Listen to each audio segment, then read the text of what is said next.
I've got 3 stories, and at the end of these 3 stories, you'd have to tell me what your lessons are.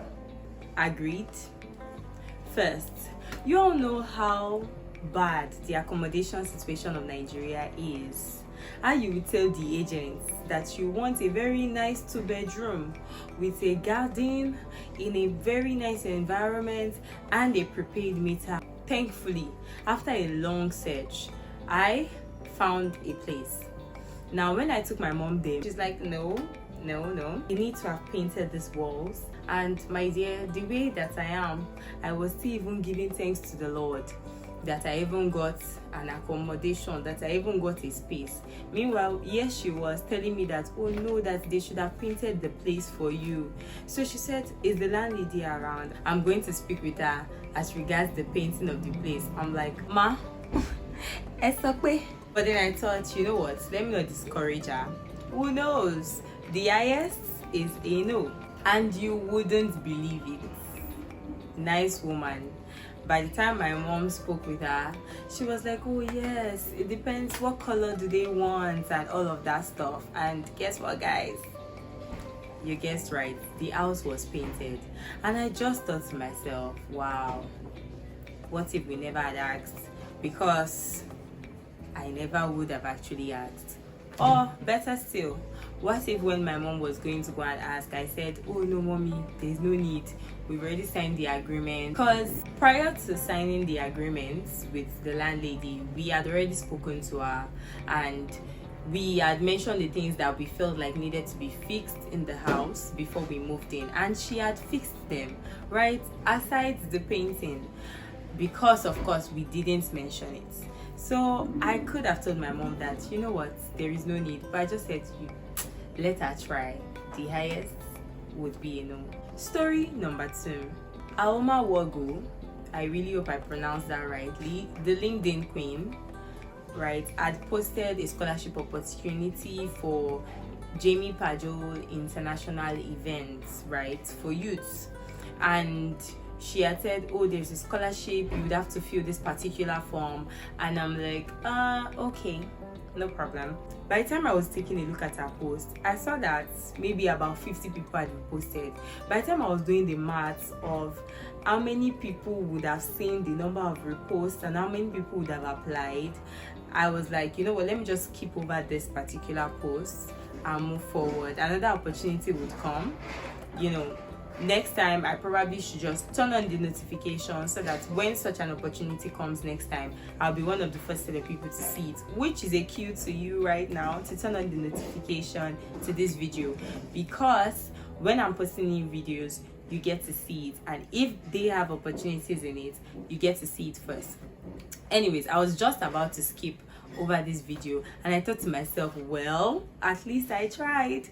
Let me just fill the form. If they get back to me, fine. If they don't, well, we move. And so I filled the form with no expectations at all. And unlike me, I didn't even share it with my friends and colleagues because I just felt, you know what, the opportunity is probably already gone. And surprise, surprise, guys, I did get the scholarship opportunity and I was able to attend that event on the island, and it was so enriching and I was so grateful. But you get the point.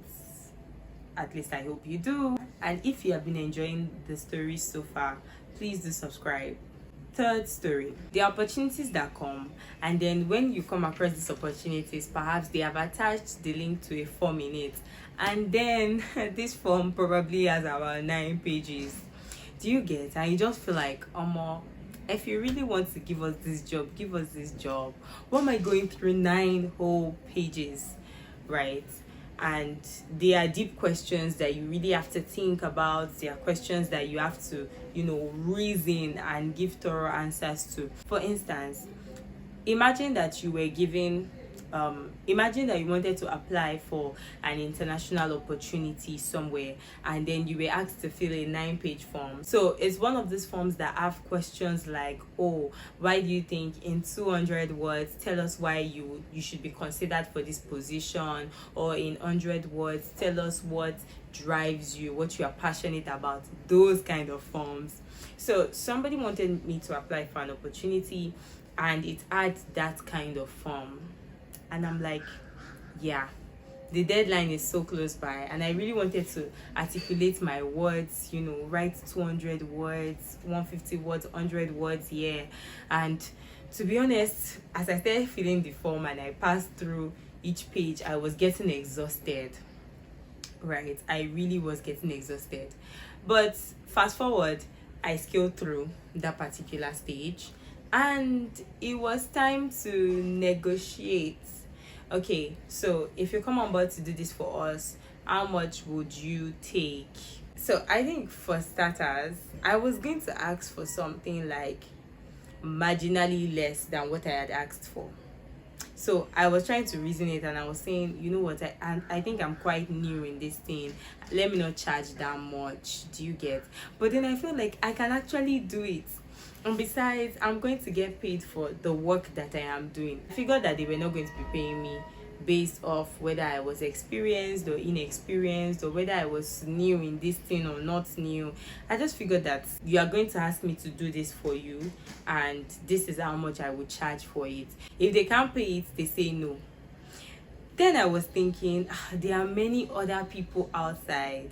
What if I call this particular amount, and this is what majority of us do? We think, oh, what if I call this particular amount, and then they go and meet other people who also offer this service, and give them the opportunity instead. But I just thought, you know what, if this is mine, it is mine. I know there are other people who can do this, but if this is for me, it's going to stay. So I went ahead and I put forward the amount I was going to charge for that particular service. So they said, we can't pay you this, but we can pay you this. Do you see the difference? So for me, it was really close to the amount that I was suggesting. So I'm like, okay, that's fine. And this has happened more than once, in that there was another service that was rendering for someone. I probably should mention, right? I write novels, and as at the time when I was helping to write novels, right, I had just stated that, oh, this is the amount I would charge. And then this particular client didn't even argue at all. There was no, oh, this is much. It was just, okay, let's do this. In fact, I was not feeling bad that, you know what, the fact that they did not even argue at all, I should have increased my margin. I should have increased the value. Whatever your lessons are from these stories, take a cue from it. Let it resonate and come to the forefront of your mind when situations or opportunities present themselves to you this week, next week, next month. All right, till next time, don't leave without subscribing, and of course give me a thumbs up, because I think I did a good job. Drop that comment too. Bye.